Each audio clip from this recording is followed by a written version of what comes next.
up Austin, and he used it in motorcars and hill climbers. His first Elfin was a Lotus 11 lookalike. He built the first to order in 1959 and completed 22. Why Elfin? Well, the Cooper name was already taken by the English Formula One team and by his father Cliff, who owned Adelaide's Cooper Motor Body Works. Cliff was a big part of Garrie's business. Elfin provided a cost-efficient local alternative to imports. When Formula Junior was introduced in 1961, Garrie built the first, and the best young drivers in the country clamoured to get on board.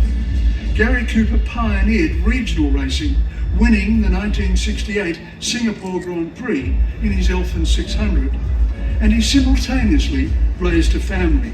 Son Stephen, 3 at the time, was at the airport when his dad arrived home from Singapore. In 1975, Garrie won the Australian Sports Car Championship in his radical MS7, a car that converted with ease to also being a Formula 5000 open-wheeler. For his contribution to the South Australian economy, Garrie and his wife Lorraine were presented with the Advance Australia Award. Elfin racing cars were the foundation of some of Australia's great motor racing careers, amongst them multiple champions John McCormack, John Bowe and Larry Perkins. Taken by congenital heart disease, Garrie Cooper's legacy is a company that still builds sports cars for enthusiasts and title holders who owe their success to his skill. Garrie Cooper is a multi-talented inductee into the Australian Motorsport Hall of Fame. Ladies and gentlemen, please show your appreciation, ladies and gentlemen. Dick, just to your left there, I think is the medallion for Garrie Cooper. Can we encourage Bill Hemming to come forward, please, to receive the medallion for our photographers that are gathered here? Perhaps you two might just face the audience here if we can, and let's get a photograph. Our photographers, gentlemen, just down the back there. Big smiles.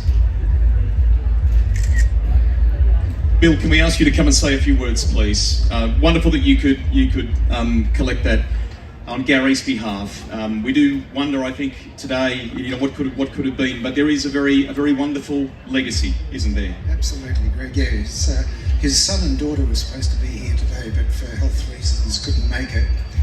They rang me yesterday actually to say what an honour it is that this is happening. It's just been terrific.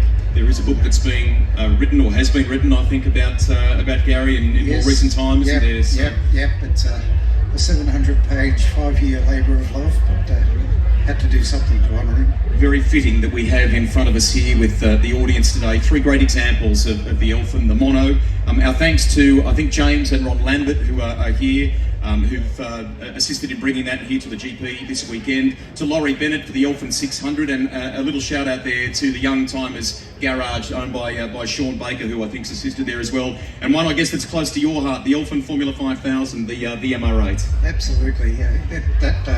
That car is actually the car that James Hunt won his last race in before he died.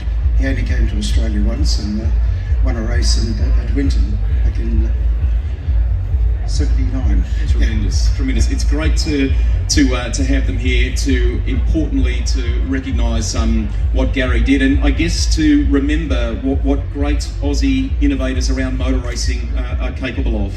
Yes, it is before computers that you were talking about before, but unfortunately Garrie died at 46. It would have been amazing to see what he could have achieved if he had kept going. Most definitely. Thank you very much for being here today. Ladies and gentlemen, please thank Bill for collecting that on his behalf.